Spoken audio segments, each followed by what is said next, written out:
This is the RNL Revolution Nothing Less show on September 15th, 2022. This is our 119th episode. My name is Andy Z. I'm the host of the show, coming to you from Los Angeles, California. I want to welcome all of our new and returning visitors, and especially I want to welcome the co-host of the RNL show, Sunsara Taylor. Andy, it's really good to be here with you. How you doing? I'm doing good today. Great. So listen, if you are sick of being lied to, if you are disgusted by this culture where everybody's told to think just about themselves and how much they can consume, as the world is on fire, rights are being stripped away, and the future of humanity is increasingly up for grabs. If you want your life to count for something, not just for yourself, but for people all over the world and for future generations, then you are in the right place. I want to welcome you to the RNL, the Revolution Nothing Less show. We are exactly, as the name of our show says, about a real revolution and nothing less than that. And we are coming to you in a very rare time when revolution is more possible in this country. So it is urgent. It is great that you are here. And again, we got a great show for you here today on the 119th episode. That's right. This is a unique moment when revolution becomes possible. And that analysis was made by the revolutionary leader, Bob Avakian, whose work and whose leadership we follow here on the Revolution Nothing Less show. He's done the analysis of this comes in a work, Something Terrible or Something Truly Emancipating. And emancipation of all humanity is actually the goal of this revolution. And so you're going to learn more about this through today's show. We have a lot of things that are on tap for the show. But I want to say something first about what we're about based on the work of Bob Avakian. This is a show, and Bob Avakian's work is about scientifically enabling you and masses of people to understand what is the problem that humanity faces. That's why this is the most radical show that you'll find anywhere, because radical means getting to the root. But that's not all. Bob Avakian and the Revolution Nothing Less show is also the most revolutionary show because it's about really making a revolution, to overthrow the system of capitalism, imperialism that oppresses people here and around the world and is possibly destroying the very planet we live on, either through environmental devastation, which is going to be a big part of our show, or the danger of war, which also comes in on different segments. This is a show about a total revolution that we're poised to, if you get with this show, if you spread this show, if we begin getting into the science of revolution and organizing people to go up against the system and to change the thinking of people about what could be possible, we could actually bring about a new world. Okay, so Sunsara, let's go from there. What do we got going? All right, so a big theme today is going to be internationalism.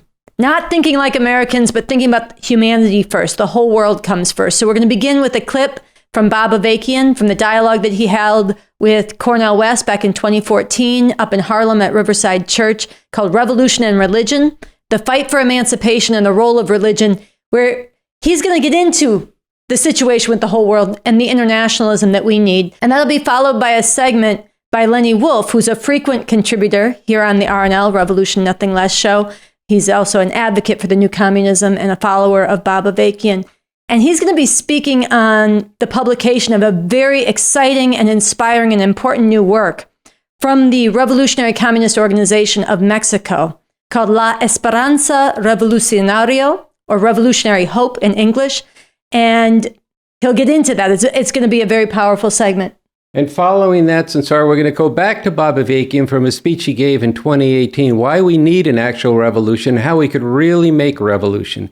After the speech, there was question and answer sessions in the different cities he gave the speech. And one question was, would Mexico and Central America still be the United States' backyard after the revolution?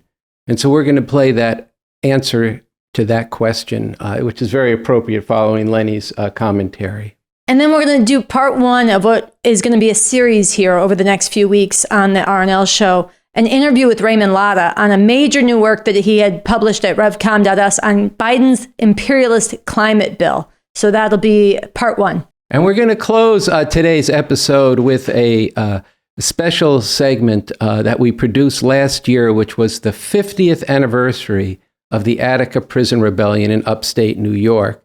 And so that anniversary is from September 9th to the 13th.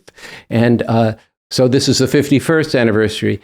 This was a very in-depth segment. We're going to play the first 5 minutes of this, and I think it's very important for people to see the nature of this, not only the brutality of this system, but the heroism and what is possible when the masses of the most oppressed, most degraded and repressed by this system lift their heads and rise up. It's really quite extraordinary. So we're going to show the beginning of that. And that will be our 119th show. Before we start, though, Sunsara, I want to just tell our audience that it makes a tremendous difference when you watch this show together with others. That's begun to take root. I spoke about some of that last week, and we've received some correspondence from people asking questions. Well, how do I answer this from my friends? And we've seen a boost in returning and new viewers. This is very important because this show is how we're going to be impacting lots and lots of people with this revolution. And it's also a way that people are going to start organizing themselves around the leadership of Bob Avakian and the RevComs that it's featured on this show, where people are coming to understand the problem and solution. So let's get right to this first short film clip from Bob Avakian.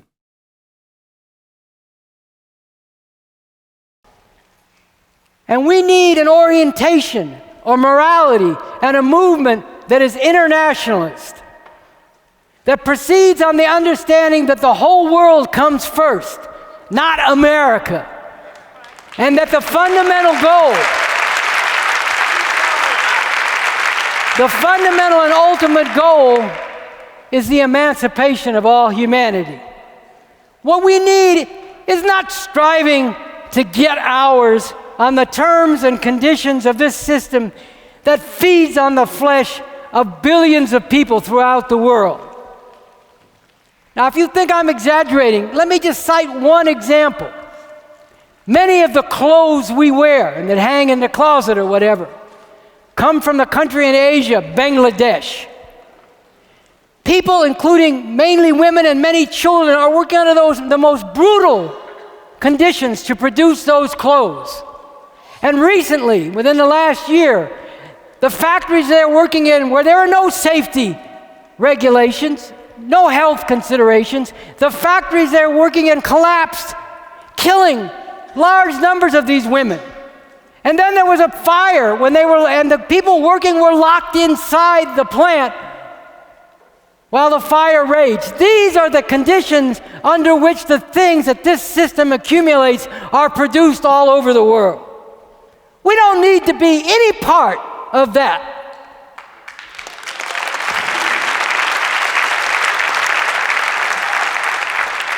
Millions of children in Latin America, Africa, the Middle East, and Asia die every year from starvation and diseases that could be prevented. Devastation from Ebola and the millions killed by AIDS in Africa is fundamentally because of the legacy of colonialism and slavery and continuing domination by imperialism, above all, U.S. capitalism imperialism. What we need is not a fight to bring yet more brutality, devastation, agony, and heartbreak to the half of humanity that is female and to humanity as a whole, in the name of religious fundamentalism, Christian, Islamic, or other, or in the name of a capitalist democracy and a free world that in fact rests and thrives on exploitation and oppression, slaughter and destruction of people and the environment. These cannot be the only choices for humanity. We need a fight to emancipate humanity from all this.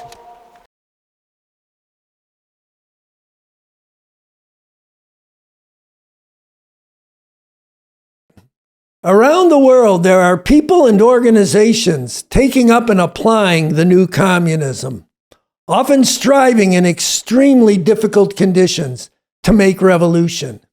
These forces are small in number, but they are gigantic in heart for the people and in ambition for humanity's emancipation.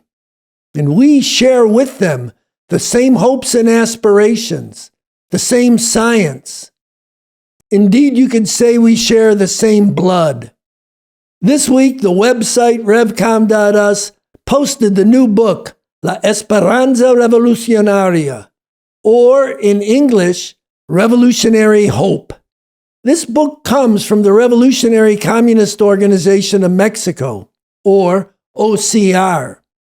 The book announces its analysis and its intentions in the subtitle, New Possibilities Are Opening Up for Liberatory Revolution in the Midst of Acute Crises and Upheavals of the Capitalist System. It is urgent to organize to fight for revolution. And Revolutionary Hope goes on to make a basic analysis of the contradictions ripping Mexican society apart within the context of the larger world situation. It shows the fault lines of vulnerability within the system, and it points to the forces around which a movement for an actual revolution in Mexico could be built. And it lays out some of the strategic ways for doing that. The OCR has been advocating for and calling on people to get organized for revolution against this system for a number of years. But this new book represents a very significant advance along that road. And think about that for a minute. Think about what it could mean if a force for revolution in Mexico began to gather and grow. Mexico is a society ripped apart by violence. Violence from the state, violence from the drug cartels, violence among different sections of the people. Activists and honest journalists are often murdered, and the culprits go unpunished. But Mexico is also a society in which masses are waging struggle, often heroic struggle, against all this, including most recently against the brutal oppression of women and the brutal repression by the police. Then think about how the U.S. and Mexico don't just border each other, but are intimately tied together. Think about or learn about the whole history and present-day reality of Mexico struggling under the thumb of U.S. imperialist domination. Think about the 130 million people living in Mexico. Think about the 11 million Mexican immigrants within the U.S. Think about people all over Latin America and all over the world who need to hear the news of revolutionary hope. And think about non-Mexican people within the U.S., constantly barraged by the media and the politicians with anti-Mexican poison, who need to know about this and be won to it.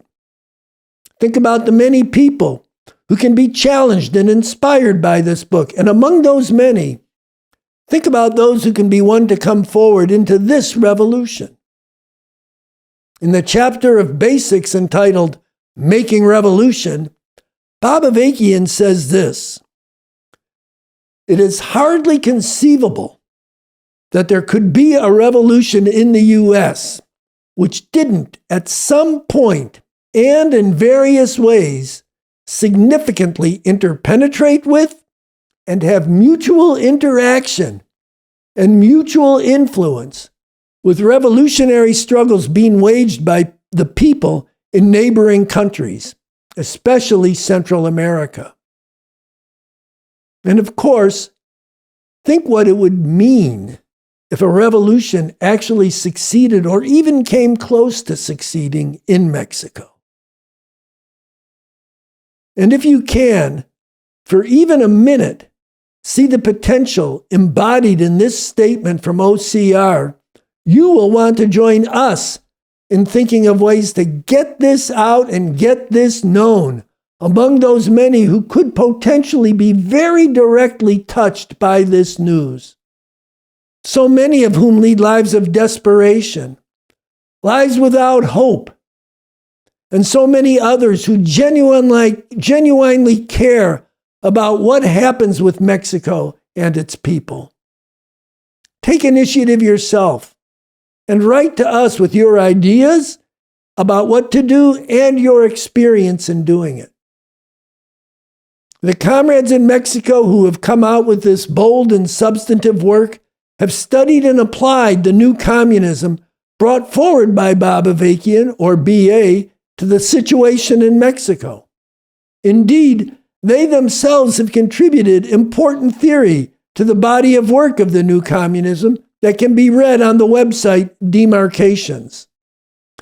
Along with comrades in Iran, Colombia, Afghanistan, and other places, we revolutionary communists are working together in what must be, above all, an international struggle to emancipate all of humanity. Internationalism is foundation to communism.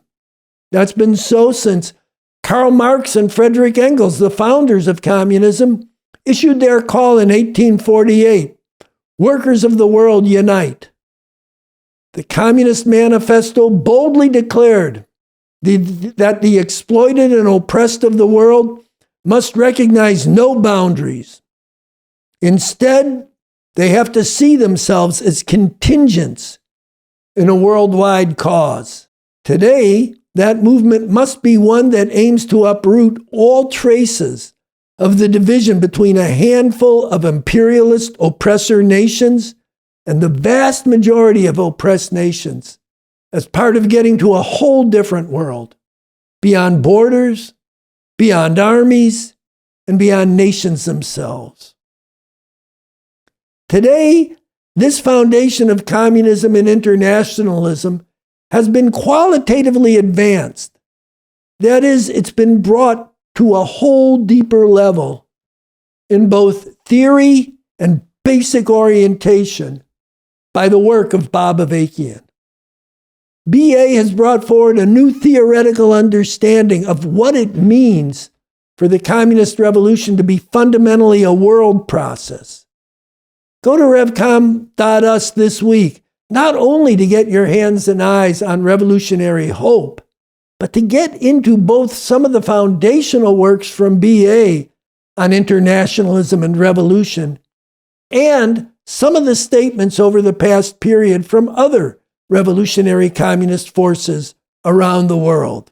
All this has been gathered together on the site in easy-to-access panels. Finally, the principal duty of those of us who reside in the U.S. is to make revolution here as part of our contribution to world humanity and to support revolution all around the world. The key to making good on that contribution lies in digging into, not just once, but repeatedly, Bob Avakian's extremely important talk, Something Terrible or Something Truly Emancipating. Profound crisis, deepening divisions, the looming possibility of civil war, and the revolution that is urgently needed. A necessary foundation, a basic roadmap for this revolution. The comrades in Mexico, in their new book, speak powerfully of the potential impact of a revolution in the U.S. on their situation. In a very real way, there are great stakes tied up for world humanity on whether or not we fully recognize and seize on this opportunity. Something terrible or something truly emancipating is the key to fulfilling that solemn responsibility to world humanity. Finally, Bob Avakian and the work he has done does not just belong to people in the U.S. That work, the new communism he's brought forward, is the property of people around the world. And that work is ongoing. But the duty to defend this person, so crucial to the future of humanity, does disproportionately fall on those of us living in the belly of this monster.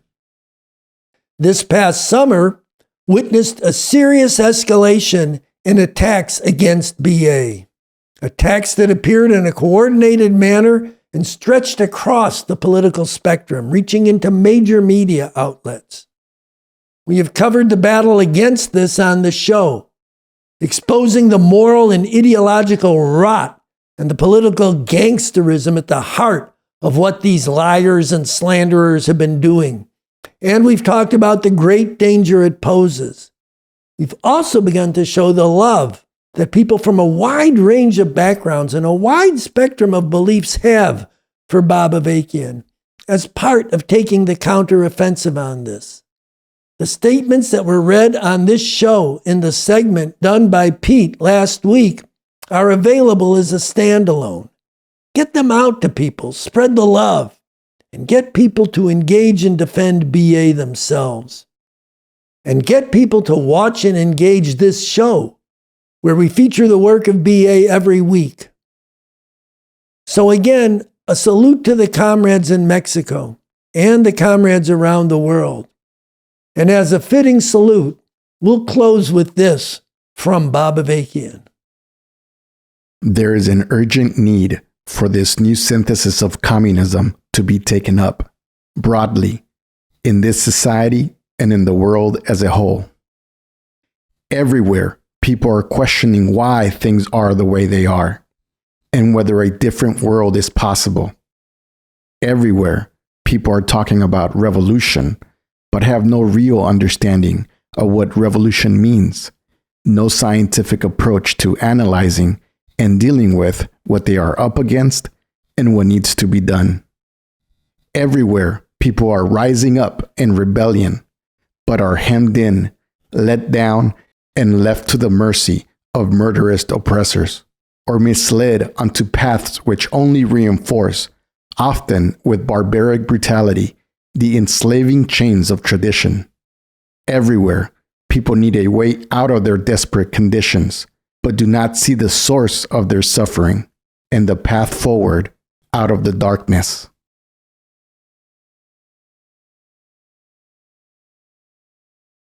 After the government is overthrown, would Mexico and Central American countries still be the backyard, or is there also a benefit for these countries?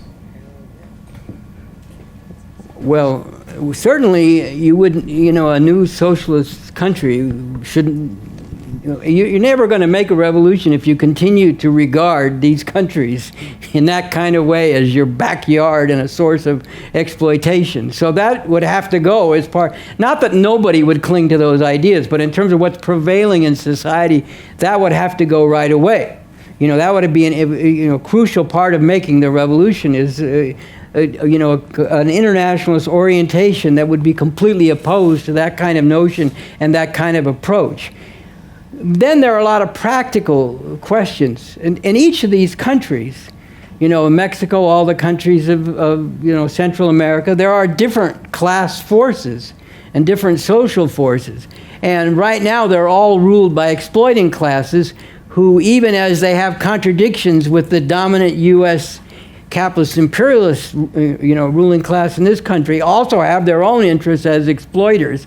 And on the other hand, you have the masses of people of different classes and strata who are oppressed in various ways and to varying degrees under the system.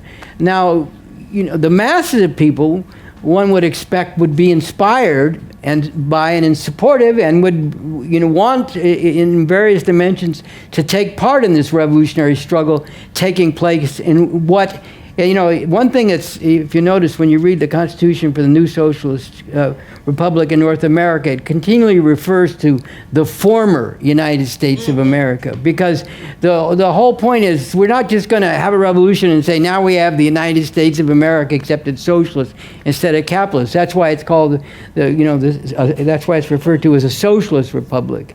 And everything will be up for grabs in this struggle. What the boundaries of that country will be determined through the course of struggle. How much you're able to liberate of the present territory of the U.S. from the imperialists. What kind of civil war is raging over that question for some time will be a big factor on the terrain. And then there is the relationship with, I mean, look, as I referred to, a large part of Mexico was ripped away, in the middle of the 19th century by a predatory war by the U.S. in the first place. So there's still remaining questions of history to be settled there. As it says in that Constitution, the question of should some of this territory be returned to Mexico? Should it remain in the U.S. but have autonomous regions and zones established there, or what about the possibility that people who live in that territory would want to form a separate country? And there's nothing sacred about any of these boundaries, not only of the U.S. but of these other countries too. I mean, it's not quite as it is in some of these Middle Eastern countries. Someone, who works at Revolution Books in New York, if I remember correctly, but anyway, someone posed a rhetorical question. You know why the boundaries of some of these Middle Eastern countries, like Iraq and so on, are so straight? Answer: because the British imperialists who drew them up had a ruler. And that reflects something real, like British and French imperialism was contending also. They were the ones that determined the borders and the constituencies of this country, and they did much the same thing in large parts of Africa too and other places. So there's nothing sacred about these borders. I mean, look, there are real peoples with real histories, real cultures, real common life. It's not that all that should be ignored. I'm just saying the borders as such there's nothing sacred about them. A lot of things will be thrown up for grabs. There will probably be, with a revolution in the U.S., there'll probably be civil wars in a lot of these other countries. Revolutionary forces fighting against our own ruling classes, or what have been their ruling classes, as well as fighting against the forces of counter-revolution that are centered in the U.S. A lot of things are going to be up for grabs. The point is to have an orientation that's internationalist and that's guided by the fundamental principle of advancing the revolution everywhere we can, in line with and to serve the goal of uprooting and abolishing exploitation and oppression, ultimately in the world as a whole, and at any given time as far as we possibly can, in as great a territory as we possibly can. And then you work things out from there on that basis. That's the way this kind of thing will be dealt with.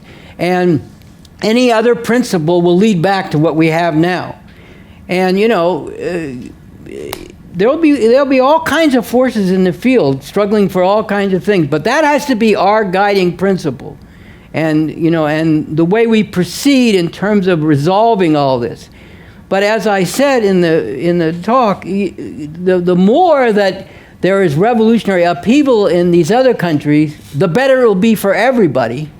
And as I said just a little while ago, the actual reality of a revolutionary struggle for power in this country cannot help but have a tremendous reverberation in the entire world, but obviously very powerfully in the countries right around, including even the countries to the north, as well as those in Central and the rest of Latin America and the Caribbean. So that has to be our orientation. And it's I think almost inconceivable that a revolutionary struggle of the kind that we're talking about wouldn't unleash all kinds of forces and in these other countries, both negative but also very positive. Okay.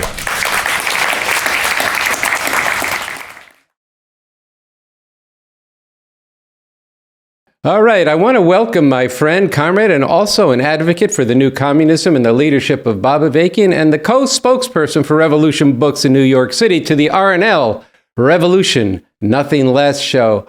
Raymond Lotta, it's good to have you back on our show.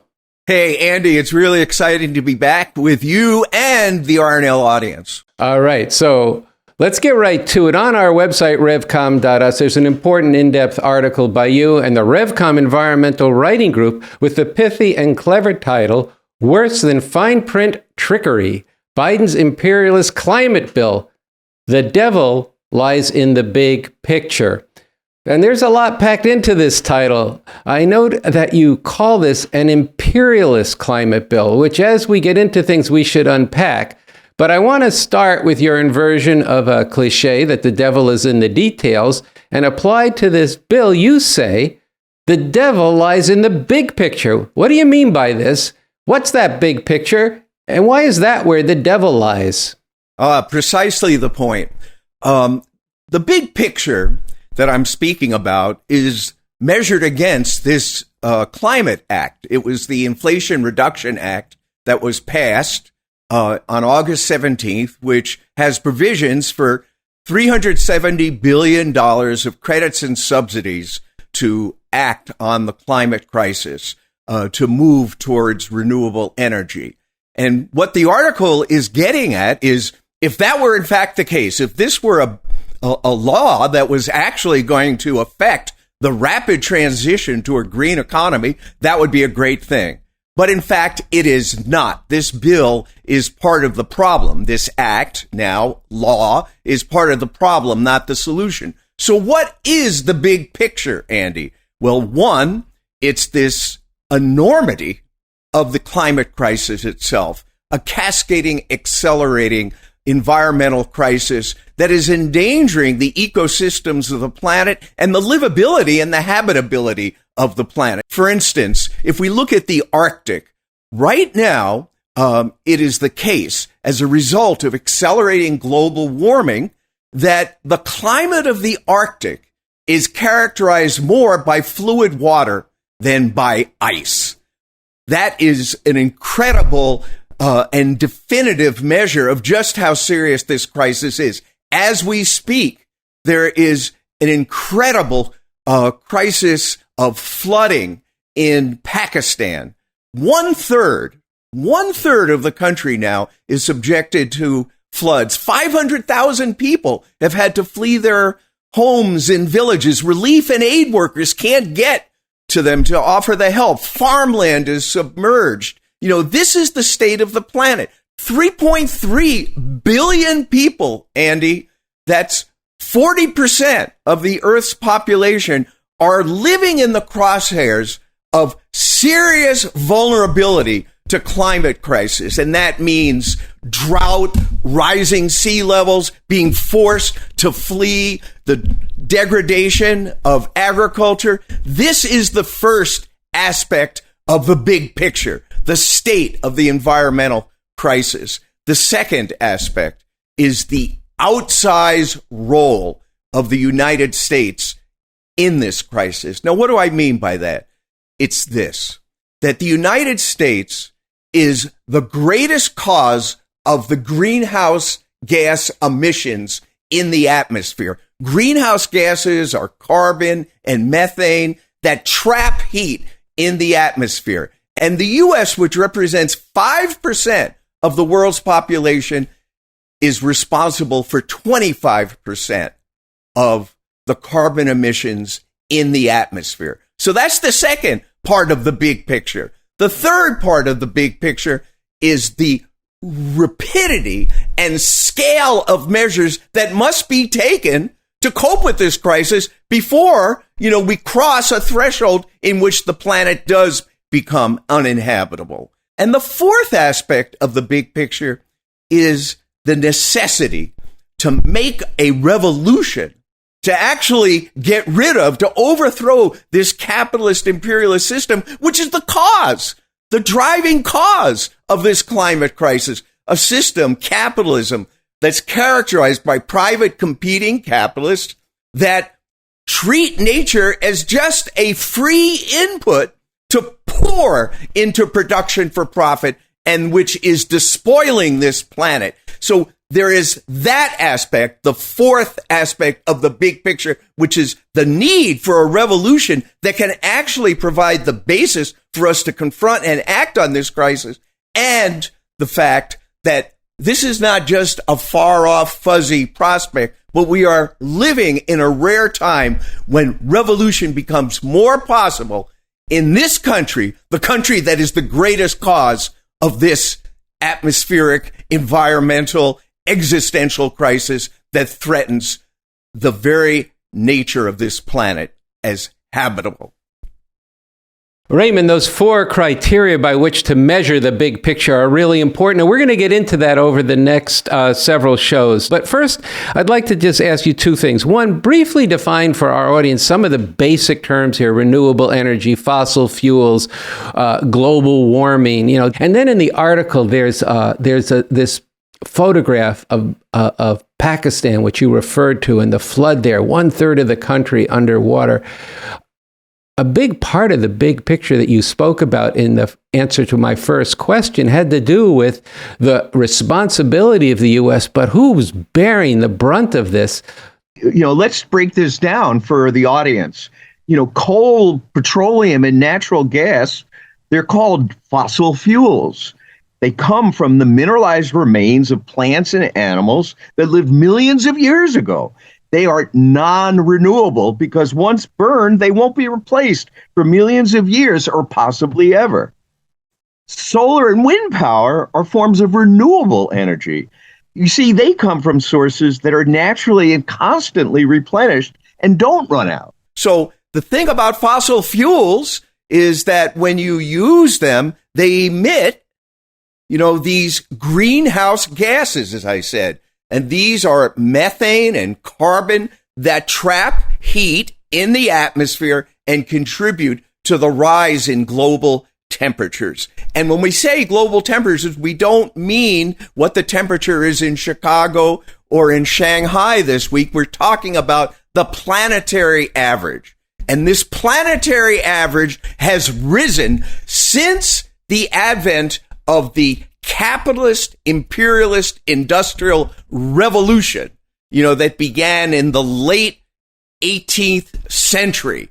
And as I said at the outset, the United States is the greatest historical contributor to the carbon, to these greenhouse gases in the atmosphere. And there is a danger point, 1.5 degrees centigrade or Celsius rise in temperatures that presents this existential danger to humanity and to the ecosystems of the planet. Here's the problem, that right now the world is on track to producing twice the amount of carbon through the use of fossil fuels that are necessary to avoid getting to that 1.5 or 2.7 degree Fahrenheit tipping point. Now that's fossil fuels. Renewable energy is solar power, is wind power, is geothermal. That's the heat, the heat like from hot springs in the earth, and also hydropower, dams that are built, right? Now here's the situation on a global scale, because we're talking about a planetary crisis. You have the advanced capitalist imperialist countries that are the greatest cause of this global warming.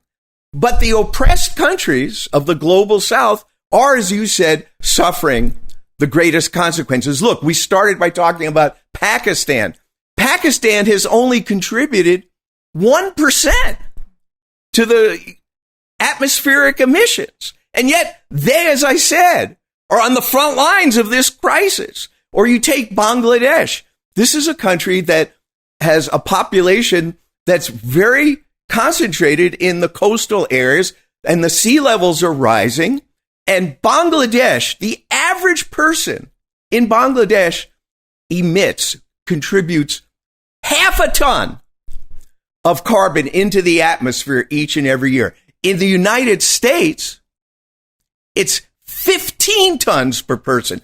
That's 30 times greater per person on average. And yet, in Bangladesh, hundreds of thousands of people are facing the prospect of having to flee, of having to evacuate because of floods, more devastating cyclones, storms like hurricanes in the U.S. So this is what the state of affairs is on this planet right now.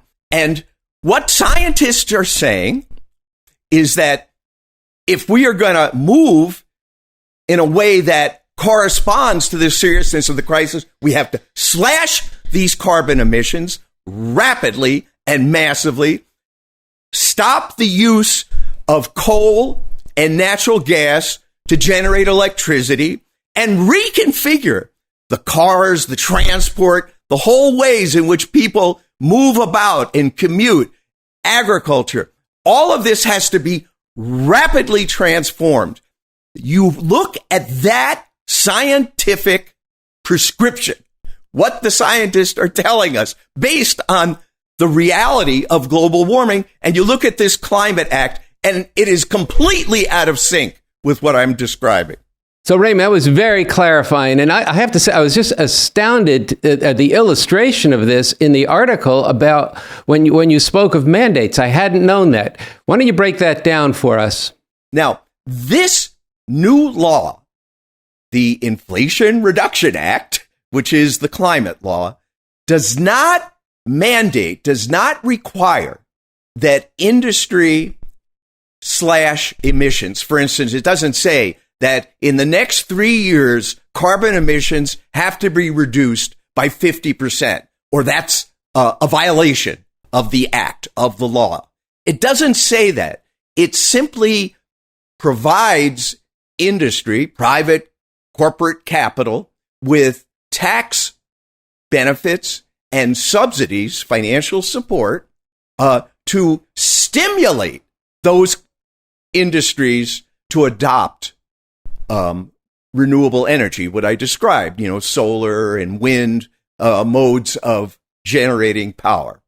So there is no mandate, no requirement that there be cuts in carbon emissions, but there is a mandate. And this is really an amazing, obscene, mind, crippling, phenomenon that the act requires that if the federal government is going to put up for auction land, federal lands and waters like in the Gulf of Mexico or off of Alaska, for the use of wind and solar power to build installations, that provision for land and water for solar and wind power has to be matched by the sale of land and water in the Gulf of Mexico, in Alaska, for drilling oil and natural gas. That is the requirement. And when you look at the numbers here, there's a study that shows that 1/4 of all the carbon emissions generated in the United States have been generated in federal lands and waters like the Gulf of Mexico and Alaska. So this law, which is now being hailed as a breakthrough in curbing carbon emissions, is actually saying that if you want solar, there has to be the continuation of oil and natural gas drilling and use. That's the mandate there. So this is really, an astounding, astonishing, and really unconscionable, feature of this act. And I'll just quickly give the second example, that this law provides financial incentives for the use of what is called carbon capture and storage, CCS. Now that sounds really cool, that here we have, carbon that's being emitted into the atmosphere, and there's a technology, carbon capture and storage. What does that mean? It means that, you capture the carbon that's being belched out of the smokestacks of factories, or the carbon that's in the ground from the drilling of oil and natural gas, and then you store it. All right, so that is being hailed as a great move to limit carbon emissions. But here we look more deeply into the reality of this. The first question is, why is the fossil fuel industry, ExxonMobil, Chevron, why are they so enthusiastic about carbon capture and storage? Well, one, they heavily invested in it, but why are they heavily invested in it?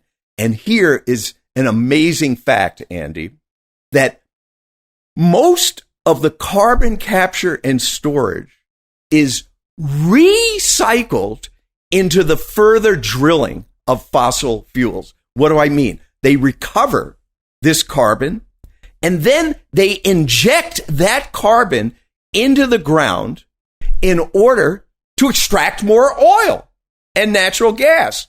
So you have the marquee of carbon capture and storage, but this is actually contributing to the further exploration, drilling, and use of fossil fuels. And I want the audience to take careful note. The U.S. economy is a globalized imperialist economy. And you have companies like General Motors, Exxon, Mobil, you have Ford. They invest overseas. And when they build a factory overseas, those factories emit carbon.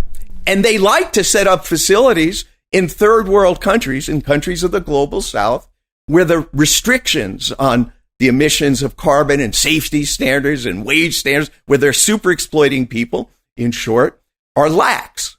So they emit more carbon in their overseas operations, especially in the third world.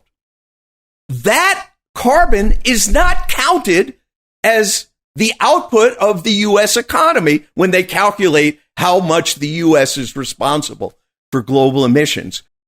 That's very powerful, Raymond. In closing this first part of the interview, I think we should if you could just add in, what is the cost in what to the people who live in those countries in the mass of refugees this is going to create? What's confronting humanity is a situation where hundreds of millions of people, by some projections it may be 1 billion, will be forced to flee their homelands, their villages, because of floods, more serious and severe storms, the devastation of agriculture. There are now over 100 million refugees on the planet, people that have been forced to flee because of persecution, civil wars, and this climate crisis. This is the state of the world. 1 of 78 people on this planet is a refugee right now, either within a country forced to flee from one region to another or fleeing across borders.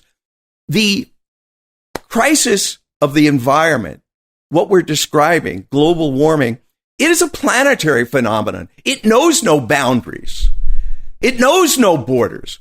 But the most devastating effects of it are being felt in the global south.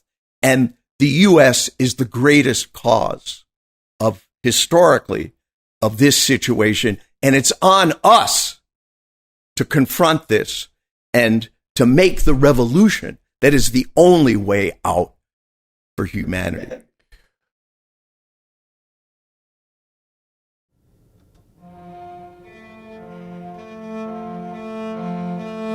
"50 years ago, the most powerful prison rebellion in U.S. history had erupted at Attica Prison in upstate New York."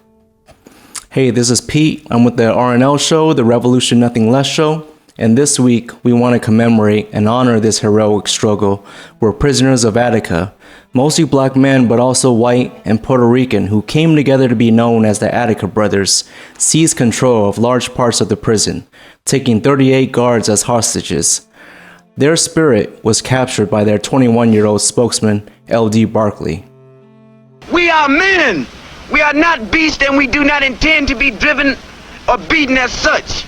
The entire prison populace has set forth to change forever the ruthless brutalization and disregard for the lives of the prisoners here and throughout the United States. What has happened here is but the sound before the fury of those who are oppressed."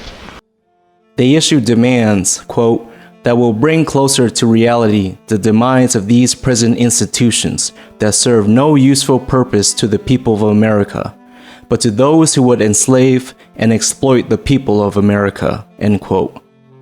Their key demands include a complete amnesty for their takeover, transport to a non-imperialistic country for those who wanted it, and negotiation through a team of observers that they chose.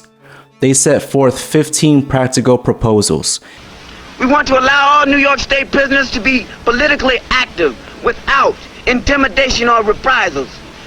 Number 4, in all censorship of newspapers, magazines, letters, and other publications coming from the publisher.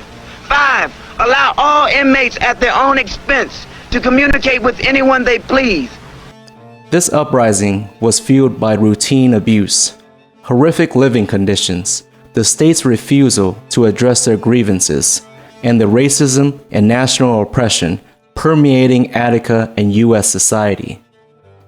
Many of the men confined at Attica had been radicalized by the upheavals of the 1960s and the August 21st murder of the revolutionary prisoner and leader George Jackson by guards at California's San Quentin prison. Let's go to the clip by Bob Avakian from the talk in 2003, Revolution, Why It's Necessary, Why It's Possible, What It's All About, where he speaks about this uprising. And what about the Attica Prison Uprising in 1971 in New York State? The conditions in Attica Prison were so horrible, as they are in prisons throughout the U.S. today, but they were so horrible that people couldn't put up with it any longer. And finally, there was a rebellion, uniting black, Puerto Rican, and white prisoners together, taking over a section of the prison, taking guards hostages, and issuing demands for improvements in their condition, as well as making political statements in support of resistance and revolutionary struggles around the world. It was a great and heroic uprising. It showed a glimmer of the future, when people who had been held down and kicked around in these most degraded conditions could rise up in this kind of way, break through the divisions that were fomented in their ranks, and not only raise demands about their own conditions, but speak to the struggles of the people of the world. And for several days they held out. They were very careful. They distributed food among themselves. They cooperated every way. And they actually assigned people to protect the guards who were hostages so that no damage would come to them, and that couldn't be used as an excuse to attack them. But finally, the Governor Rockefeller and the rest of the powers that be said that's enough. They sent the state troopers in. They brutally slaughtered and murdered dozens of prisoners, and they killed the guards who were hostages at the same time. And we know from reports that then the state troopers went to local bars, drank, and celebrated together over the massacre they'd carried out. And just like with Fred Hampton, they told lies. They tried for years to say that the prisoners, when the state troopers intervened and invaded, had slit the throats of the guards. And finally, that was exposed as a lie. But in the meantime, they brutally murdered dozens of people, including their own guards.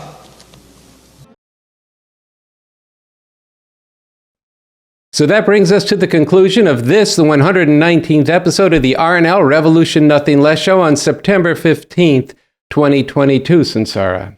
Yes, and so we do want to urge you, if you want to see the full clip that we just showed you 5 minutes of about Attica, it's posted on our channel. Learn more about it, and we really want to hear from you, what you thought of the show, what you learned, what questions it provoked in you. One of the questions in particular we want to ask you to respond to is, you heard a lot about internationalism today. The whole world comes first. Let us know what you think of that. Why is that so? How do you understand that? And then also, we had the beginning of a 3-part series from Raymond Lotta, and I want to ask you, why does the reality that global warming really is global warming, a global issue rooted in the capitalist system, how does this sharply pose that internationalism, the whole world must come first, to redress this contradiction? So once again, I want to join Sunsara in saying that you're watching the show together, you're corresponding with us, is part of how we are preparing and organizing forces and impacting society for revolution. This is not a passive spectator show. This is a show that involves your participation in watching, in discussing, and then spreading it. We appreciate last week. Some people were actually working on this that we observed in Facebook. The views are going up. This has to continue, and it has to continue exponentially. And then to close today's show, we thought it was in keeping with the segments on the environment, and that we close out the show with part of a song that was produced by the Playing for Change people who have generously made their videos available on YouTube. This is a song titled When the Levee Breaks by Kansas Joe McCoy and Memphis Minnie, written in 1929, and that Led Zeppelin recorded in 1971. And here John Paul Jones, bass player for Led Zeppelin, put this together with Playing for Change. So we're just going to play the beginning of When the Levee Breaks to close today's show. And with that, we will be back next Thursday. We will see you here, 5 o'clock Pacific time, 8 o'clock Eastern time, 7 o'clock Central time. And on behalf of myself, Andy, and the whole crew, we'll see you back next week. All right. Good night. It keeps on raining, the levee's gonna break. It keeps on raining, the levee's gonna break. The levee breaks, I had no place to stay. An old levee taught me to weep and moan. And an old levee taught me to weep and moan. Got what it takes to make a mountain man leave his home.